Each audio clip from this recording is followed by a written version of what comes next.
재현아, 그동안 고마웠어. 나쁜 기억보다는 좋은 기억으로 남겨줘. 그녀는 마지막 박스를 들고 현관으로 나갔다. 문이 닫히는 순간 15해의 결혼 생활이 한 줄의 소리로 끝났다. 그리고 나는 그 소리 속에서 처음으로 깨달았다. 사랑은 때때로 가장 잔인한 방식으로 끝난다는 걸. 나는 평범한 남편이었다. 현장에서 땀 흘리며 일하고 주말이면 가족을 위해 밥상 앞에 앉는 그런 사람이었다. 하지만 어느 날 낯선 여자의 전화 한 통이 내 모든 일상을 무너뜨렸다. 저는 당신 아내가 몰래 만나고 있는 남자의 아내예요. 그 말 한마디로 내가 믿어온 세상은 산산이 부서졌다. 그녀를 믿었다. 끝까지 믿고 싶었다. 하지만 사랑은 이미 다른 이름으로 불리고 있었다.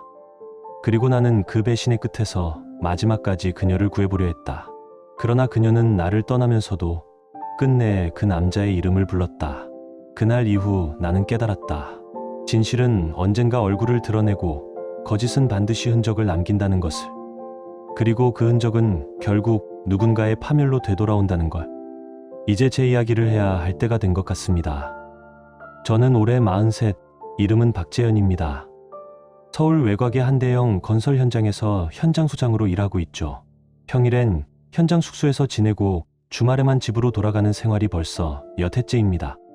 사람들은 그런 저를 두고 성실하다고 가정을 위해 희생하는 남편이라고 말하지만 정작 제 안에서는 무언가가 조금씩 마모되고 있었다는 걸 저는 너무 늦게 깨달았습니다. 결혼 15년 차, 제 아내 서연은 올해 39입니다. 처음엔 늘 집에서 제 귀가를 기다리던 사람이었죠. 퇴근길에 전화만 해도 언제 와? 하며 투정 섞인 목소리로 묻곤 했습니다. 그럴 때마다 저는 미안하면서도 고마웠습니다. 그녀는 제 삶의 중심이었고 제가 일하는 이유였습니다. 하지만 어느 순간부터 그 중심이 흔들리기 시작했습니다. 작년 가을쯤이었나요? 전화가 자주 끊겼습니다. 예전엔 하루라도 연락이 없으면 걱정하던 사람이 이제는 전화를 받지 않았습니다. 늦게서야 걸려온 전화 속 그녀의 목소리는 늘 밝았지만 어딘가 낯설었습니다. 미안해, 친구들이랑 나왔어. 그 말에 저는 안도했죠. 혼자 있는 시간에 외로움을 덜 수 있다면 그게 더 좋다고 생각했습니다. 주말에 집으로 돌아갔을 때 서연의 옷차림이 달라져 있었습니다. 화장은 더 짙어졌고 옷장은 새 옷들로 가득했습니다. 화장대엔 보지도 못한 향수가 놓여 있었죠. 요즘 치장 많이 하네. 제가 웃으며 말하자 그녀는 친구들이랑 나가는데 너무 초라하게 보이기 싫잖아. 하고 대수롭지 않게 대답했습니다. 그날 저는 그 말을 그대로 믿었습니다. 의심할 이유가 없었으니까요. 그녀는 늘 그런 사람이었습니다. 성실하고 정직하고 제게만큼은 언제나 투명하다고 믿었죠. 하지만 믿음이라는 건 생각보다 쉽게 금이 가는 것이었습니다. 그 금이 언제 시작된 건지 저는 정확히 기억하지 못합니다. 다만 그때부터 모든 것이 조금씩 달라지고 있었다는 걸 이제야 알겠을 뿐입니다. 그때까지만 해도 나는 서연이의 변화를 긍정적으로 받아들였다. 평일엔 내가 옆에 없으니 그녀가 나름대로 활력을 찾으려는 거라고 믿었다. 늘 내성적이었던 사람이 친구들과 어울리며 밝아지는 걸 보며 이제는 혼자서도 잘 지내는구나 생각했다. 주말마다 집에 돌아오면 그녀는 카페에서 무슨 얘기를 나눴는지, 어떤 음식이 맛있었는지 즐겁게 이야기해 주었다. 그 웃음소리를 들을 때마다 나는 안심했다. 그녀가 외롭지 않다면 나도 마음이 놓였다. 그렇게 1년쯤이 흘렀다. 외출이 잦아졌고 평일 저녁 전화를 걸어도 받지 않는 일이 늘었다. 그럼에도 나는 대수롭지 않게 넘겼다. 이제 사회생활이 활발해졌네. 그저 흐뭇했다. 결혼 15년 동안 한 번도 나를 실망시킨 적 없는 사람, 착하고 성실한 아내. 그 믿음이 나를 완전히 눈멀게 했다. 주말이면 여전히 서연은 반갑게 나를 맞았다. 식탁엔 내가 좋아하는 반찬이 놓여 있었고 음식 냄새가 집 안을 가득 채웠다. 하지만 그 미소는 예전 같지 않았다. 어디선가 조금 다른 온기를 띠고 있었다. 나는 그저 오래된 부부 사이의 변화라 생각했다. 사랑의 모양이 달라졌을 뿐 사라진 건 아니라고 스스로를 달랬다. 그러던 어느 저녁이었다. 현장에서 일을 마치고 숙소로 돌아오던 길, 낯선 번호가 화면에 떴다. 업체 연락인가 싶어 전화를 받았다. 혹시 박재현 씨 맞으세요? 낯선 여자의 목소리 떨리고 있었다. 네, 그런데요. 누구시죠? 짧은 침묵이 흘렀다. 숨소리만 들렸다. 끊으려던 순간 그녀가 낮고 단단한 목소리로 말했다. 저는 당신 아내가 몰래 만나고 있는 남자의 아내입니다. 그 순간 세상이 하얗게 멎었다. 공기조차 멈춘 듯 아무 소리도 들리지 않았다. 전화기 너머에서 희미하게 들려오는 숨소리만이 내 현실이었다. 손끝이 차갑게 식었고 심장은 제멋대로 뛰었다. 무언가 잘못 들은 거라 믿고 싶었지만 그 한 문장은 이미 내 마음의 바닥을 갈라놓고 있었다. 뭐라는 거죠? 당신 누구야? 장난하지 마요. 내가 목소리를 높이자 전화기 너머의 여자는 오히려 더 차분해졌다. 그녀의 숨결 사이로 떨림이 섞여 있었고 그 떨림은 농담이나 오해의 기운이 아니라 절박함에 가까웠다. 저도 이런 전화 드리는 거 쉽지 않았어요. 몇 번을 망설였어요. 하지만 같은 처지라 그냥 넘길 수가 없었습니다. 그 한마디에 내 가슴이 서서히 식었다. 그녀의 말투에는 감정의 파도가 아니라 바닥까지 다른 체념이 배어 있었다. 당신 아내 이서연 씨 맞죠? 학원에서 일하시잖아요. 그 이름이 입 밖으로 흘러나오는 순간 내 안의 시간은 멈췄다. 내 아내의 이름 그리고 그녀의 직장 모두 정확했다. 장난일 리가 없었다. 다리에 힘이 풀려 의자에 털썩 주저앉았다. 손에 쥔 휴대전화가 점점 무거워졌다. 제 남편은 사업한다고 하면서도 평일엔 늘 어딘가 돌아다녀요. 최근에 이상해서 알아봤더니 당신 아내와 만나고 있더라고요. 그녀는 숨 한 번 고르고 구체적인 시간과 장소를 말했다. 지난주 화요일 오후 3시 신촌 근처 모텔 앞에서 만났습니다. 목요일에는 외곽 펜션으로 들어가는 걸 직접 봤어요. 단어 하나하나가 내 머릿속으로 꽂혀 들어왔다. 내가 땀 흘리며 일하던 시간, 내 아내는 다른 남자와 그런 곳에 있었다는 말. 이성이 거부했지만 그녀의 설명은 너무 구체적이었다. 그날 서연이 입고 나갔던 흰 블라우스와 회색 코트를 정확히 짚어냈다. 당신 아내 평일에 자주 휴가 내고 외출하죠? 요즘 화장품도 바꾸고. 나는 대답을 하지 못했다. 맞았다. 모두 사실이었다. 내가 애써 좋게 해석했던 변화들이 전부 다른 남자 때문이었다. 사진도 있습니다. 그녀는 덧붙였다. 보내드릴까요? 나는 반사적으로 말했다. 아니요, 됐습니다. 지금은 보고 싶지 않았다. 보는 순간 내 세상이 완전히 부서질 것 같았다. 마지막으로 한 가지 더 말씀드릴게요. 제 남편이 어떤 인간인지 꼭 알고 계셔야 할 겁니다. 그녀의 목소리가 이전보다 훨씬 낮고 단단해졌다. 시간 괜찮으실 때 직접 만나서 말씀드리고 싶어요. 당신이 알아야 할 게 아직 많습니다. 전화를 끊고 나서 나는 한동안 아무 말도 할 수 없었다. 의자 위에서 몸을 일으키지도 못한 채 텅 빈 사무실의 소음만 들렸다. 철제 문틈 사이로 들어오는 찬바람이 귓가를 스쳤다. 그때 나는 처음으로 깨달았다. 누군가의 거짓은 언제나 이렇게 차가운 온도로 다가온다는 것을. 15년 동안 믿어왔던 모든 것이 한순간에 무너져 내리는 기분이었다. 사랑했던 여자가 다른 남자와 그런 관계라니 그 어떤 말로도 받아들일 수 없었다. 밤새 뒤척이다가 결국 결심했다. 다음날 아침 현장 일을 서둘러 마무리하고 서울로 향했다. 그 여자가 만나자고 했으니까. 서울역 근처 작은 카페였다. 문을 열고 들어가자 창가 쪽 구석에 앉은 여자가 눈에 들어왔다. 전날 들었던 목소리의 주인 김영희 씨였다. 가까이 다가가 보니 내 또래보다 몇 살은 어려 보였지만 얼굴에는 생기가 없었다. 붓고 퉁퉁해진 눈과 화장기로도 감춰지지 않는 피로. 그녀가 얼마나 울었는지 한눈에 알 수 있었다. 안녕하세요. 어제 전화드린 김영희입니다. 그녀는 힘없는 미소를 지으며 내게 말했다. 제가 거짓말하는 사람처럼 보이나요? 조용히 그렇게 묻더니 가방에서 두꺼운 파일을 꺼냈다. 보여드릴 게 많아서 정리해왔어요. 떨리는 손끝이 종이를 넘길 때마다 미세한 소리가 났다. 우선 제 남편부터 말씀드릴게요. 이름은 최민수, 44이에요. 겉으론 사업가 행세를 하지만 전부 거짓이에요. 그녀는 파일 안에서 사진 몇 장을 꺼냈다.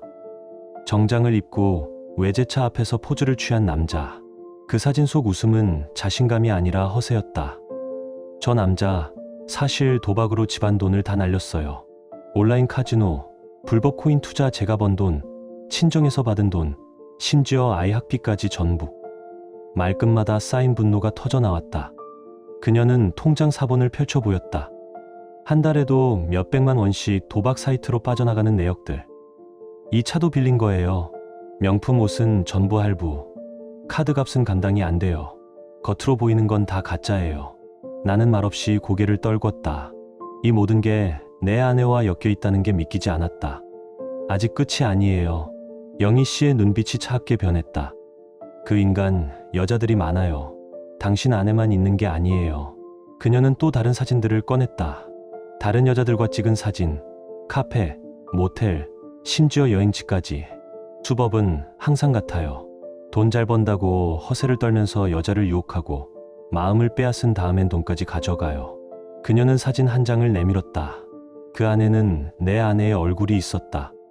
내가 사랑했던, 나를 배신한 그 얼굴. 순간 심장이 쿵하고 내려앉았다. 공기가 멎은 듯 숨조차 제대로 쉬어지지 않았다. 그날 카페 안엔 커피 향 대신 차가운 절망의 냄새만 맴돌고 있었다. 그럼 우리 아내도 그 인간에게 돈을 줬다는 거군요? 내가 묻자 영희 씨는 고개를 천천히 끄덕였다. 네, 이미 시작됐을 거예요. 처음엔 자기가 다 해주다가 나중엔 돈을 요구하기 시작하죠. 사업이 어렵다거나 급하게 자금이 필요하다거나. 그녀의 목소리는 차분했지만 단어마다 날이 서 있었다. 말을 듣는 순간 소름이 돋았다. 최근 들어 서연이의 소비가 눈에 띄게 늘었기 때문이다. 옷이며 화장품도 갑자기 바뀌었고 용돈도 예전보다 더 많이 달라고 했다. 나는 그저 친구들과 만남이 잦아져서 그런가 보다 하고 넘겼지만 이제 모든 게 이어졌다. 그 돈은 결국 그 남자의 주머니로 들어간 것이다. 저는 이제 상간자 소송을 준비 중이에요. 이혼도요. 영희 씨는 차가운 표정으로 또 다른 파일을 꺼냈다. 변호사 상담도 마쳤고 증거도 충분합니다. 그런데 박 선생님은 아무것도 모르고 계신 것 같아서 마지막으로 알려드리는 거예요. 빨리 정리를 하시든지 마음 단단히 먹으셔야 할 겁니다. 그녀는 말을 멈추고 나를 똑바로 바라봤다. 당신 아내가 지금 어떤 상태인지 아세요? 완전히 그 인간한테 빠져 있어요. 제가 본 바로는 정말 사랑에 빠진 여자 같았어요. 그 사람의 거짓말을 모두 믿고 있고 심지어 가정을 버리더라도 함께하고 싶어 하는 것 같아요. 그 말을 듣는 순간 머리끝까지 피가 치밀었다. 15년 동안 한 번도 흔들림 없이 가정을 지켜온 나를 배신하고 그런 쓰레기 같은 인간을 위해 모든 걸 버리려 한다니.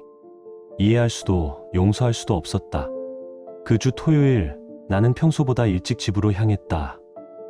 서울로 올라오는 길 내내 머릿속은 불에 댄 듯 뜨거웠다. 집 문을 열자 서연은 부엌에서 저녁을 준비하고 있었다. 일찍 왔네. 저녁 금방 할게. 평소처럼 반갑게 웃었지만 그 웃음이 이제는 다르게 보였다. 새로 산 원피스, 진한한 화장, 들뜬 표정. 그 모든 게 다른 남자를 위한 치장이었다고 생각하니 속이 뒤틀렸다. 그러나 나는 참았다. 성급하게 움직이면 안 된다고, 냉정해야 한다고 스스로를 다그쳤다. 탁에 마주 앉아 평소처럼 대화를 이어갔다. 이번 주는 어떻게 지냈어? 친구들이랑 새로 생긴 카페에 갔어. 분위기 좋더라. 그 말이 끝나는 순간 머릿속엔 영희 씨가 보여준 사진이 떠올랐다. 그날 그녀는 카페가 아니라 모텔에 있었다. 요즘 외출이 많네. 친구들이 많아서 좋겠다. 내가 말하자 서연의 표정이 순간 굳었다. 응. 그냥 집에만 있으면 답답해서. 그녀는 시선을 피하며 대답했다. 식사를 마치고 거실로 나와 텔레비전을 켜놓았다. 화면의 소리는 들리지 않았다. 나는 그저 서연의 움직임만 눈으로 쫓았다. 그녀는 휴대폰을 자꾸 확인했다. 메시지가 오면 살짝 미소를 지었고 답장을 보낼 땐 손끝이 조심스러웠다. 그 표정, 그 집중. 분명 그 남자였다. 1시간쯤 지났을까 서연이 샤워하러 들어갔다. 그 순간 나는 결심했다. 더 이상 미룰 수 없었다. 이제는 진실을 마주해야 했다. 서연이의 샤워 소리가 멎고 욕실 문이 열렸다. 수증기 사이로 그녀가 걸어나와 소파에 앉는 순간 나는 마음속에서 이미 준비해 두었던 질문을 꺼냈다. 서연아, 나 질문 하나만 할게. 목소리는 낮았지만 떨림이 묻어 있었다. 그녀가 응? 하고 내 얼굴을 바라봤다. 정말 그 인간이랑 그런 관계야? 그 말이 끝나자마자 서연이의 얼굴빛이 하얗게 변했다. 무슨 말이야? 입으로는 부정했지만 눈동자는 이미 대답하고 있었다. 나는 이름을 또렷하게 말했다. 최민수, 그 인간 말이야. 너 그 사람하고 불륜 관계지? 그녀는 입을 다물었다. 한참 동안 아무 말도 하지 않았다. 손끝이 떨렸고 눈가에 물기가 맺혔다. 어떻게 알았어? 그 한마디로 모든 게 끝났다. 나는 숨을 깊게 들이마셨다. 그건 중요하지 않아. 내가 알고 싶은 건 하나야. 정말 우리 가정을 버리고 그런 쓰레기 같은 인간을 택한 이유가 뭐야? 말을 이어가려 해도 목소리가 자꾸 흔들렸다. 15년 동안 쌓아온 믿음이 무너지는 소리가 귓가에 울렸다. 서연은 울며 말했다. 미안해. 정말 미안해. 그런데 나도 어쩔 수 없었어. 나 정말 사랑하게 됐어. 순간 가슴이 뒤집히는 것 같았다. 분노가 목 끝까지 차올랐지만 마지막 자존심으로 참았다. 서연아, 그 인간이 어떤 놈인지 알아? 도박으로 집안 돈 다 말아먹고 여자들만 쫓아다니는 인간이야. 너도 결국 이용당하는 거야. 그러나 그녀는 고개를 저었다. 아니야. 민수는 그런 사람이 아니야. 사업이 잠시 어려울 뿐이야. 그 표정에는 확신이 있었다. 완전히 세뇌된 사람의 얼굴이었다. 한 번만 더 기회를 줄게. 그 인간과 완전히 끊고 우리 가정을 다시 지키자. 부탁할게. 마지막이야. 나는 간절했다. 하지만 그녀의 대답은 냉정했다. 한참을 침묵하던 서연이 고개를 들었다.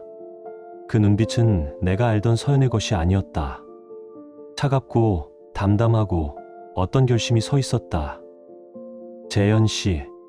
그녀는 처음으로 내 이름을 불렀다. 결혼 15년 동안 한 번도 그렇게 부른 적이 없었다. 미안하지만 나 이혼하고 싶어. 그 말은 얼음물처럼 머리부터 쏟아졌다. 몸이 굳어버렸다. 이미 마음은 오래전에 떠났어. 그냥 의무감으로 버티고 있었을 뿐이야. 그녀의 목소리에는 죄책감보다 오히려 해방감이 섞여 있었다. 민수랑 함께 새로운 인생을 살고 싶어. 오랜만에 사랑이 뭔지 알겠더라. 나는 묻지 않을 수 없었다. 그럼 지금까지 우리가 함께한 15년은 뭐야? 그건 그냥 의무였던 거야? 서연은 잠시 시선을 내리지 못한 채 멈췄다. 그녀의 입술이 천천히 열렸다. 응. 어느 순간부터는 그랬던 것 같아. 미안해. 그 순간 내 안의 시간은 멈췄다. 모든 소리가 사라졌고 숨조차 낯설었다. 15년의 세월이 한순간에 허물처럼 무너져 내렸다. 그리고 그 무너짐 속에서 나는 처음으로 진짜 고요를 느꼈다. 그 고요는 분노보다 깊고 절망보다 냉정했다. 정말 충격이었다. 15해 동안 나는 서연이를 진심으로 사랑했다고 믿었다. 그런데 그녀에게 나는 그저 의무감이었다니. 그 말이 머릿속에서 떠나질 않았다. 도대체 언제부터였을까? 언제부터 내가 그녀에게 짐이 되고 숨막히는 존재가 되었을까? 그래, 좋아. 이혼하자. 내 입에서 그 말이 나올 때 마음 한구석이 뜨겁게 타들어갔다. 붙잡고 싶지 않았다. 하지만 하나만은 확실히 해야 했다. 상간남 소송은 할 거야. 그 인간이 우리 가정을 망가뜨린 데가 반드시 치르게 할 거야. 그 말을 듣자 서연이의 얼굴이 순식간에 일그러졌다. 그녀가 내 팔을 붙잡았다. 제발 소송만은 하지 마. 민수가 힘들어해. 그 한마디에 웃음이 터질 뻔했다. 그녀의 걱정은 여전히 나에게 향하지 않았다. 그래? 당신은 안 힘들어? 15해를 함께 산 남편보다 몇 달 만난 남자가 더 소중해. 서연의 눈에 눈물이 고였다. 그리고 고개를 천천히 끄덕였다. 응. 미안하지만 그래. 민수가 더 소중해. 그 순간 모든 게 끝났음을 직감했다. 내 안에 무언가가 완전히 부서졌다. 더는 감정으로 싸우고 싶지 않았다. 그래서 나는 차갑게 말했다. 좋아. 그럼 조건이 있어. 상간남 소송을 포기하는 대신 재산 분할도 포기해. 모든 재산은 내가 가져간다. 서연의 얼굴이 하얗게 질렸다. 그건 너무해. 하지만 내 표정은 흔들리지 않았다. 선택해. 그 인간이 소송당해서 사회적으로 끝나는 걸 볼 건지 아니면 조용히 재산 포기하고 나와 끝낼 건지. 서연은 한참 동안 아무 말도 하지 않았다. 눈을 감고 숨을 고른 뒤 작게 말했다. 알겠어. 재산 분할은 포기할게. 그 말을 듣는 순간 머릿속 어딘가에서 끝이라는 단어가 뚜렷하게 울렸다. 15해 동안 쌓아온 추억, 함께 그렸던 미래, 서로의 온기까지. 모든 게 그 한마디로 사라졌다. 내일 변호사 사무실 가자. 내가 말하자 서연은 조용히 고개를 끄덕였다. 그날 밤 그녀는 거실에서 잠을 잤다.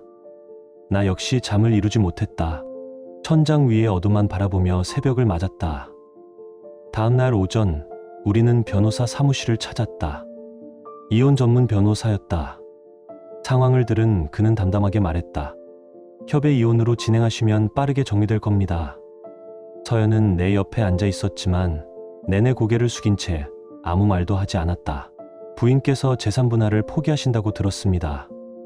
정말 그렇게 하시겠어요? 변호사의 물음에 서연은 거의 들리지 않는 목소리로 대답했다. 네, 하겠습니다. 보통은 결혼 기간이 15년이면 재산 분할 비율이 상당히 높습니다. 정말 괜찮으시겠어요? 변호사가 한 번 더 확인했지만 그녀는 고개를 들지 않았다. 네, 괜찮습니다. 변호사는 재산 목록을 정리하기 시작했다. 아파트, 예금, 적금, 주식, 그리고 내가 현장에서 밤낮 없이 일하며 모은 퇴직금까지. 총 3억 원 남짓. 15해의 노동과 책임이 고스란히 쌓인 돈이었다. 부인께서 재산 분할을 포기하신다면 모든 재산은 남편분 명의로 귀속됩니다. 한번 서명하시면 되돌릴 수 없습니다.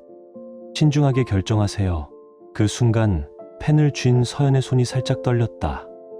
하지만 그녀는 결국 아무 말 없이 서명했다. 검은 잉크가 종이 위를 가르는 소리만 들렸다. 우리의 15년이 그 소리와 함께 완전히 끝났다. 변호사가 마지막으로 당부했지만 서연은 이미 마음을 정한 듯했다. 민수한테 소송 걸지만 않으면 돼요. 그게 더 중요해요.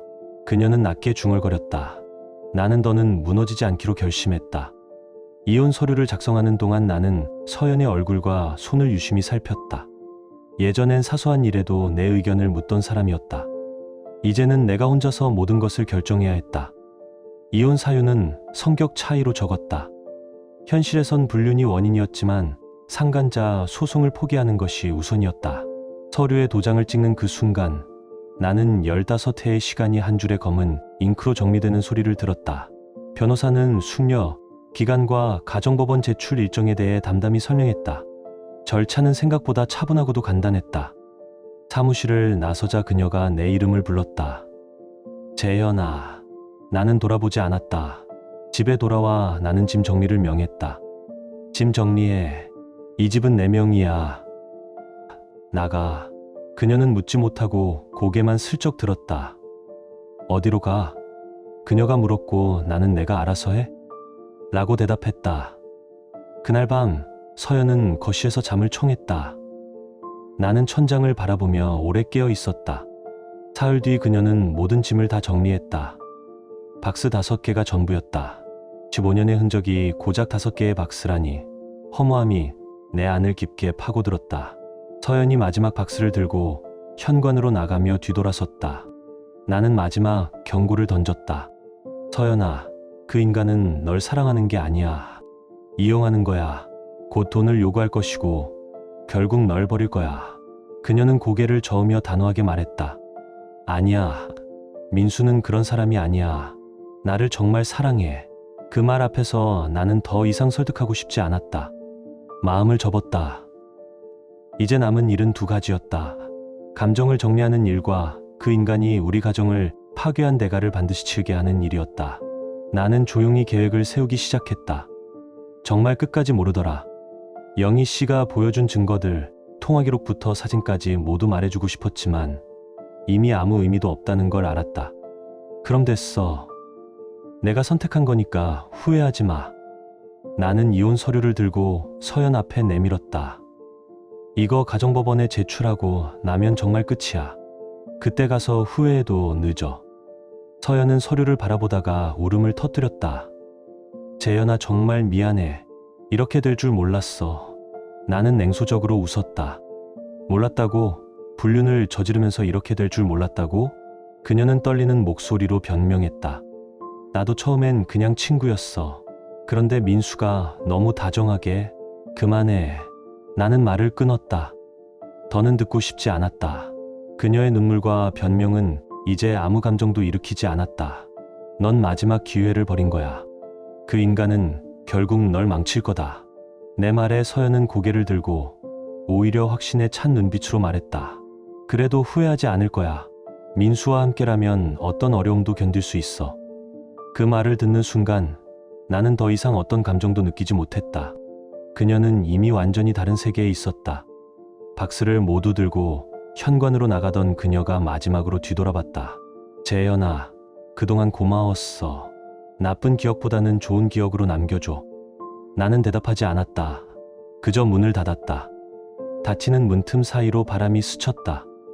그 바람이 마치 15년의 시간을 통째로 밀어내는 것처럼 느껴졌다. 문이 닫히자 집 안은 너무 조용했다. 화장대 위 향수도, 옷장 속 옷도, 부엌의 예쁜 그릇들도 모두 사라져 있었다. 모든 게 정리된 공간에 남은 건 나 혼자뿐이었다. 그날 밤 나는 혼자 술을 마셨다. 쓰디 쓴 소주 한 병이 이상하게도 가렵게 느껴졌다. 아마도 이제는 울음조차 말라버렸기 때문이겠지. 다음날 아침 가정법원에 이혼 서류를 제출했다. 한 달 후에 이혼이 확정됩니다. 직원의 말을 듣는 순간 내 안에 무언가가 완전히 꺼져버렸다. 이제 정말 끝이었다. 집으로 돌아오는 길에 영희 씨에게 전화를 걸었다. 이혼 서류 제출했습니다. 상간남 소송은 하지 않기로 했어요. 그녀는 잠시 말을 잇지 못하더니 조용히 말했다.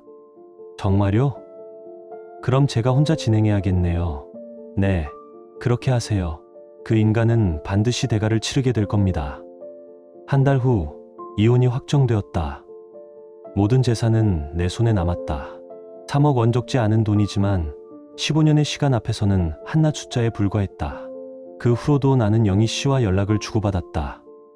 그녀는 상간자 소송을 정식으로 진행 중이라고 했다. 변호사 말로는 증거가 확실해서 승소 가능성이 높고 위자료도 상당한 금액이 될 거라 했다.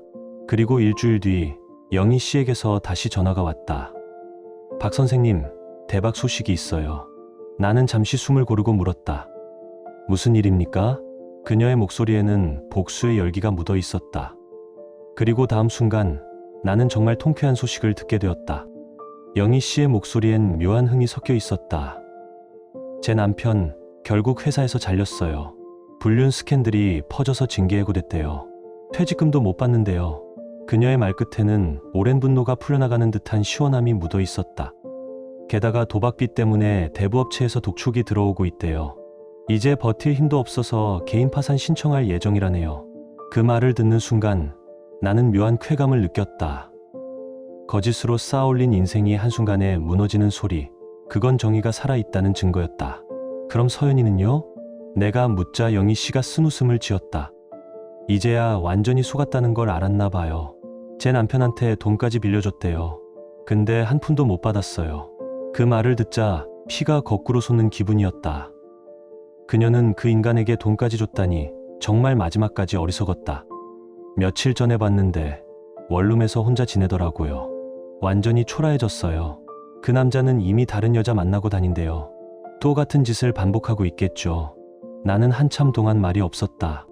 그러다 천천히 입꼬리를 올렸다. 그렇군요. 결국 제 말대로 됐네요. 서연이 불쌍하다는 생각은 들지 않았다. 이건 너무나 당연한 결과였다. 자신이 선택한 길의 끝은 스스로 감당해야 하는 법이다. 저는 위자료도 받고 이혼도 정리됐어요. 영희 씨의 목소리가 밝아졌다. 박 선생님도 이제 새 출발하세요. 그런 여자는 잊어버리시고요. 그 후로 몇 달이 흘렀다. 나는 다시 현장으로 돌아가 일에 몰두했다. 혼자 사는 생활에도 익숙해졌다. 불면도 불안도 사라졌다. 오히려 몸이 가벼워지고 마음이 맑아졌다. 그리고 어느 날 퇴근길 골목에서 서연을 우연히 마주쳤다. 예전의 화려함은 사라지고 얼굴은 핏기 하나 없이 말라 있었다. 그녀는 나를 보자 고개를 숙였다. 입을 열듯 하다가 결국 아무 말도 하지 못했다. 나도 아무 말 하지 않았다. 그냥 지나쳤다. 그게 우리가 나눌 수 있는 마지막 대화였다. 집에 돌아와 거울을 보니 내 얼굴에 묘한 미소가 비쳤다. 끊었던 담배를 꺼내 불을 붙였다. 연기를 길게 내뿜으며 생각했다. 정의는 결국 승리한다. 불륜으로 타락한 자들은 모두 그에 걸맞은 대가를 치렀다. 그리고 나, 박재현, 끝까지 성실하게 살아온 사람만이 결국 자유를 얻는다는 사실을 배웠다. 지금 당신의 마음은 어떤가요? 이야기를 읽으며 떠오른 감정이나 생각이 있다면 댓글로 나눠주세요. 당신의 진심 어린 한마디가 누군가에겐 큰 위로가 될 수 있습니다. 이 짧은 이야기 속에 작은 온기나 잊고 지낸 감정 하나라도 담겨 있었다면 그것만으로 이 이야기는 충분히 의미 있는 시간이었을 거예요. 좋아요와 구독 그리고 공유는 이런 따뜻한 이야기가 더 많은 사람의 하루에 조용히 스며들 수 있는 힘이 됩니다. 함께 해주셔서 고맙습니다. 당신의 하루에도 조용한 평안과 따뜻한 사람이 함께하길 진심으로 바랍니다.